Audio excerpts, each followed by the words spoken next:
पितृ, जब शंकर भगवान को जल चढ़ाया जाता है 16 श्राद्ध पक्ष में, 16 दिन श्राद्ध के जब हम भगवान शंकर को जल समर्पित करते हैं तो उसका भाग हमारे पितरों को प्राप्त होता है।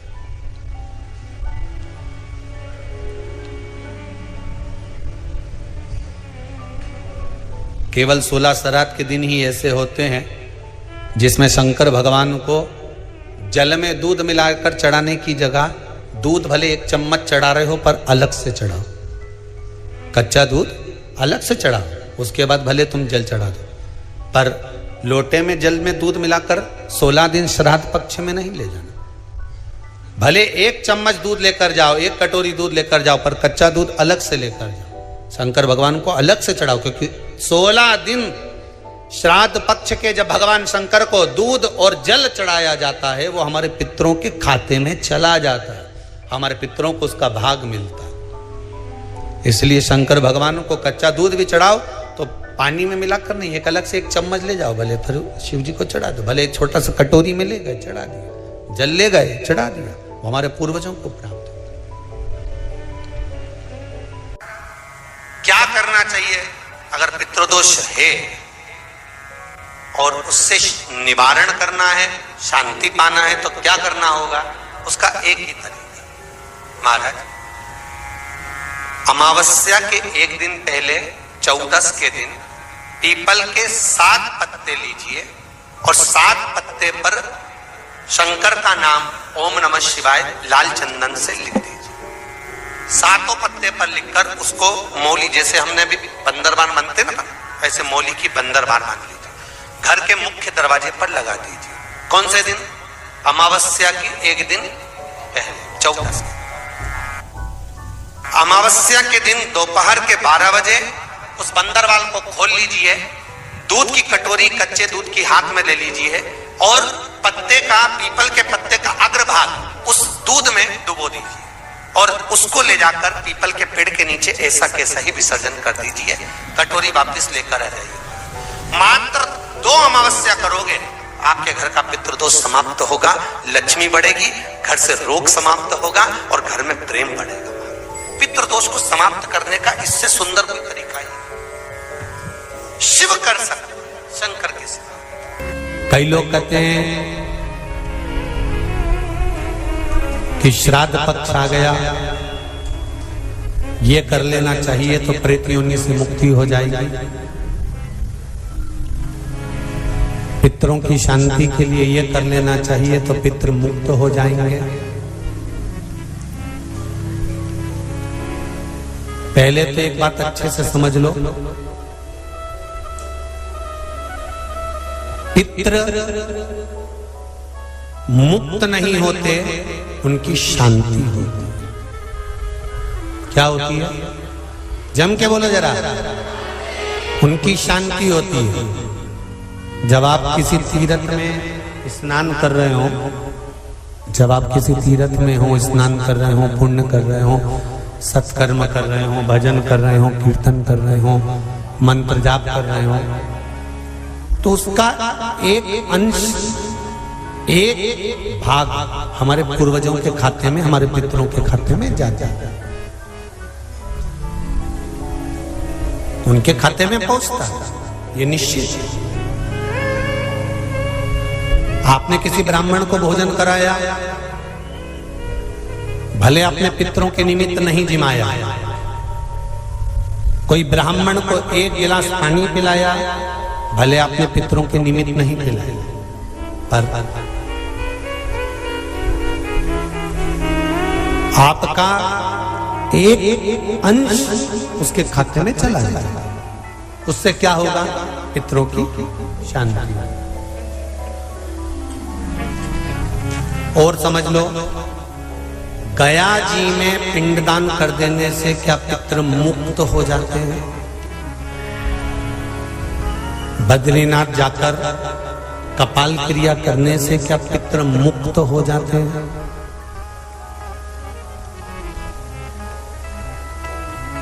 भाई,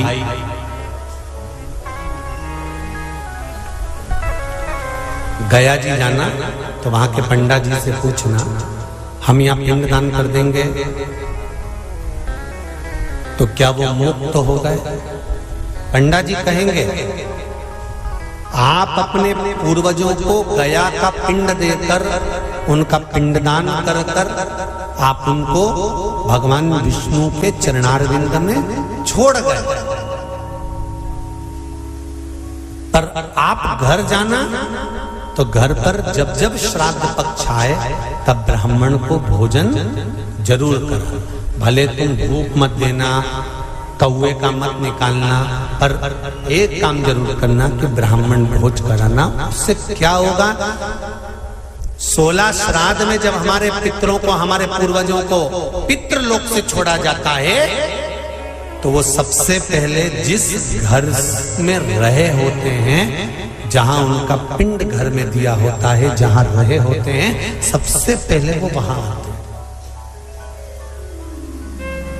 सबसे पहले वहां आएंगे।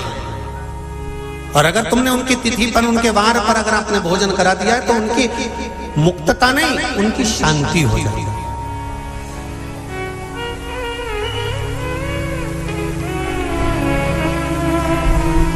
पितरों की मुक्ति कैसे है? उनकी मुक्तता कैसे? प्रेत योनि की मुक्तता कैसे? तो कहा जैसे भगवान का नाम लेने वाला व्यक्ति दूसरा जन्म नहीं पाता, उसी तरह भगवान का जो भजन करते हैं, कीर्तन करते हैं, मंत्र जाप करते हैं, या शिव महापुराण की कथा, राम कथा, भागवत कथा, विष्णु पुराण आदि जितनी भी पुराण हम श्रवण करते हैं, हमारे श्रवण करने का एक भाग हमारे पितरों के खाते में जाता है, तो उस कथा के फल से उनकी मुक्ति हो जाती है। उनकी कथा के फल से मुक्तता।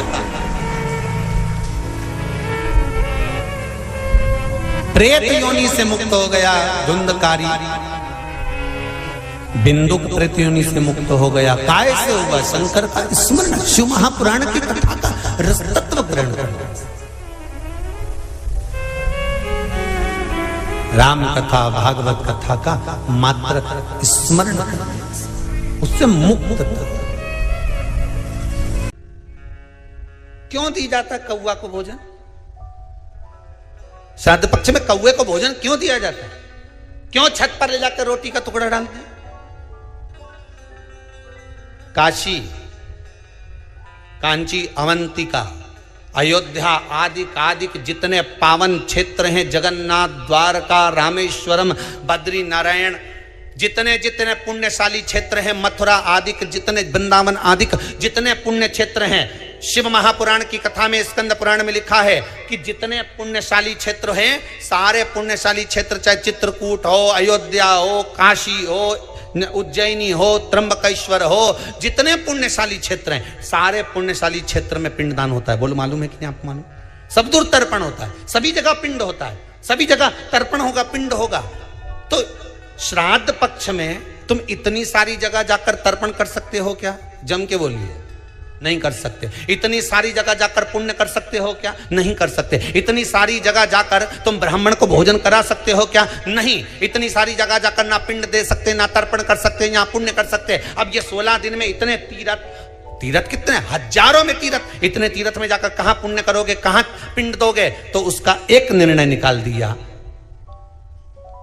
कि पितरों के देवता आर्यमा कौवे पर बैठते हैं। काय पे बैठते हैं? कौवे पर। तो एक काम करो, जब हम पितरों के देवता आर्यमा कौवे पर बैठकर पितृलोक से 16 दिन जब भ्रमण के लिए निकलते हैं, तो घूमते हैं, तो क्यों ना एक काम करें कि कौवे के लिए भोजन छत पे डाल दें।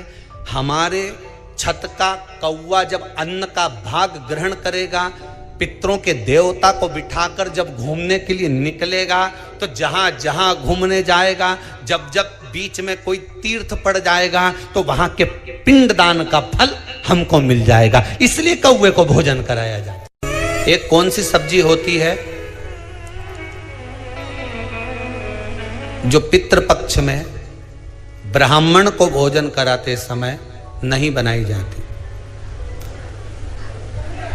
एक तो कुमड़ा, दूसरा पत्ता गोभी, जो बंद गोभी होती है ना, वो बंद गोभी जो होती है ना, पत्ता पत्ता वाली, उसकी भी सब्जी पितरों के ब्राह्मण अगर भोजन करता है तो उसमें नहीं बनाई जाती। एक कुमड़ा, ये जो पेठा बनता है ना कुमड़ा का, ये भी श्राद्ध पक्ष में नहीं खिलाया जाता। महाराज बुरा कोला पेड़ा बोलते, क्या बोलते हैं उसको, उस श्राद्ध पक्ष में उसको भोजन में नहीं दिया जाता, ब्राह्मण के भोजन। महाराज ब्राह्मण के भोजन में श्राद्ध पक्ष में सबसे ज्यादा जरूरी है दूध की खीर, दूसरा तुरई या गिलकी का भोजन, या तो सब्जी बनाओ या भजिया बनाओ, कुछ भी बनाओ। तीसरा मांस की दाल का भोजन, उड़द की दाल का भोजन। उड़द की दाल का या तो दही बड़ा बना लो, इमरती बना लो, या फिर बड़ा बना लो, या पकोड़ा बना लो, पर उसका भोजन होना जरूरी है।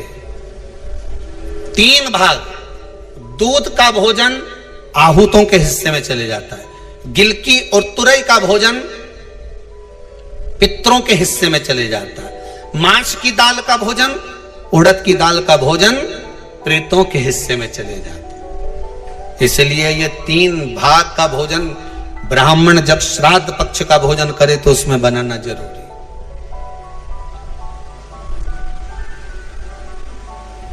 बहुत जरूरी। आपके यहां जब श्राद्ध हो भोजन अवश्य